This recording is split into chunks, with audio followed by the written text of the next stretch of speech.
સુરતમાં વકરી રહેલા કોરોનાની મહામારી વચ્ચે માહિતીનો તાગ મેળવવા ગુજરાત કોંગ્રેસના નેતા અર્જુન મોઢવાણિયા અને માજી કેન્દ્રીય મંત્રી ડોક્ટર તુષાર ચૌધરી મંગળવારે સુરત નવી સિવિલ હોસ્પિટલે પહોંચ્યા હતા અને ડીન સાથે મુલાકાત કરી પરિસ્થિતિની માહિતી મેળવી હતી. સુરત શહેરમાં કોરોના કાળો કેર વર્તાઈ રહ્યો છે. જો કે હાલમાં ટેસ્ટિંગ ઘટાડવાથી કેસોમાં પણ ઘટાડો જોવા મળી રહ્યો છે. ત્યારે સુરતની મુલાકાતે ગુજરાત કોંગ્રેસના નેતા અર્જુન મોઢવાણિયા આવ્યા હતા અને તેઓએ માજી કેન્દ્રીય મંત્રી ડોક્ટર તુષાર ચૌધરી સાથે સુરત નવી સિવિલ હોસ્પિટલની મુલાકાત લઈ ડીન સાથે ચર્ચા કરી પરિસ્થિતિનો તાગ મેળવ્યો હતો. સાથે અર્જુન મોઢવાણિયાએ કહ્યું હતું કે ટેસ્ટિંગ ઘટાડવાથી હાલ કેસોની ઘટાડો નોંધવા પામ્યો છે. ભાજપના લોકો તેમની સરકાર નથી તેવું વર્તન કરી રહ્યા છે. મેડિકલના લાગતા વળગતાઓ સામે શિંગડાઓ ભરાવી રહ્યા છે.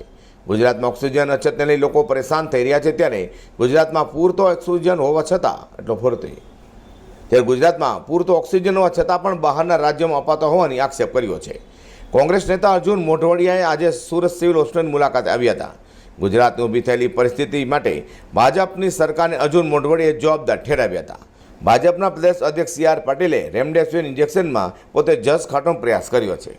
CR પાટીલે ગેરકાયદે રીતે રેમડેસિવિર ઇન્જેક્શનનો જથ્થો ભાજપ કાર્યાલય ઉપર લાવીને પોતે જાણે દાનેશ્વરી કર્ણ હોય તે રીતે લોકોને આપવાનું શરૂ કર્યું હતું. ખરા સુપર સ્પ્રેડરો તો ભાજપના જ નેતાઓ છે. આ સાથે મોતના આંકડા સરકાર છુપાવી રહી છે. કોંગ્રેસના નેતા અર્જુન મોઢવાણિયાએ આક્ષેપ કરતા વધુમાં જણાવ્યું હતું કે કોરોના સંક્રમણે 1 વર્ષ જેટલો સમય પસાર થઈ ગયા બાદ પણ હજી સુધી વહીવટી તંત્ર યોગ્ય તૈયારી ન કરી હોવાને કારણે લોકોના મોત નીપજી રહ્યા છે.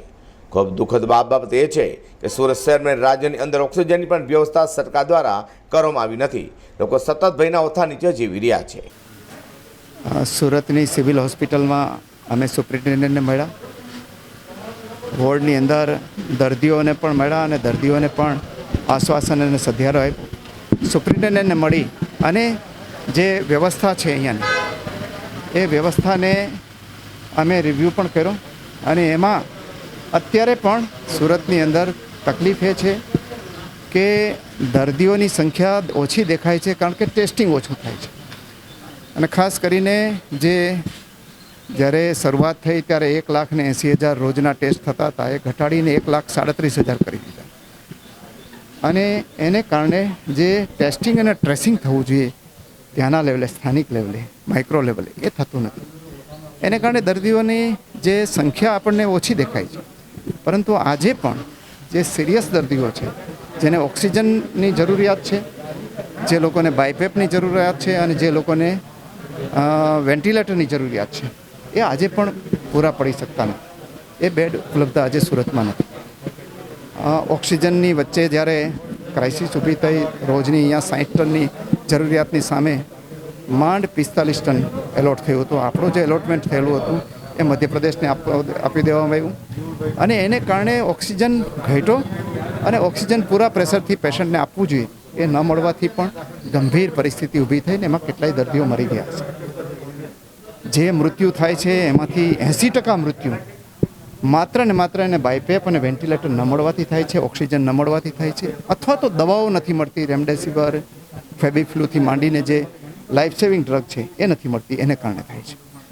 રાજ્ય સરકાર સંપૂર્ણપણે નિષ્ફળ નીવડી છે. 1 વર્ષ પહેલાં સુપ્રીમ કોર્ટે ગુજરાત હાઈકોર્ટે 26મી ફેબ્રુઆરી 2020ના રોજ એક જે PIL હતી એના ઉપર જજમેન્ટ આપીને ઘણા બધા સૂચનો કર્યા હતા સેકન્ડ વેવને રોકવા માટે. એ આ 26મી ફેબ્રુઆરી 1 વર્ષ સુધી એમાંનું એક સૂચનનો પણ અમલ કર્યો નહીં. ન ઓક્સિજન માટેની વ્યવસ્થા આગોતરી કરી, ન વેન્ટિલેટર માટેની આગોતરા વ્યવસ્થા કરી, ન બાયપેપ માટેની વ્યવસ્થા કરી, ન દવાઓ છે જે રેમડેસિવિર, ફેબીફ્લુથી માંડીને દવાઓ છે એના માટે પણ જે રિઝર્વ સ્ટોક કરવો જોઈએ એના કર્યું. વેક્સિનેશનની પ્રક્રિયા તો કરી જ નહીં અને એને કારણે આજે ગુજરાત મોતના મુખમાં ધકેલાઈ ગયું. અને એના માટે કોઈ જવાબદાર હોય તો એ ભારતીય જનતા પાર્ટીની કેન્દ્રની સરકાર અને ભારતીય જનતા પાર્ટીની રાજ્યની સરકાર જવાબદાર છે. અને હું હજી પણ વિનંતી કરું છું કે તાકીદે આ બધી વ્યવસ્થાઓ ઊભી કરાવે. અને મેં સુપ્રિન્ટેન્ડન્ટને મળી અને મેં એમને પણ મેડિકલ, પેરામેડિકલ સ્ટાફ બધા જે કામગીરી કરે છે એને બિરદાવી છે. અને અમારા તરફથી જે કોઈ સ્વયંસેવકોથી માંડીને જે કોઈ મદદ થઈ શકતી હોય એ આપવાની અમે ઓફર પણ કરી છે. કોરોના લઈ હાલ સુરત સહિત સમગ્ર ગુજરાતની સ્થિતિ કફોડી થઈ રહી છે. ત્યારે તંત્ર દ્વારા કોરોના સંક્રમણને કાબૂમાં લેવા અનેક કડક નિર્ણયો લેવાઈ રહ્યા છે. Azhar Qureshi, G20 news.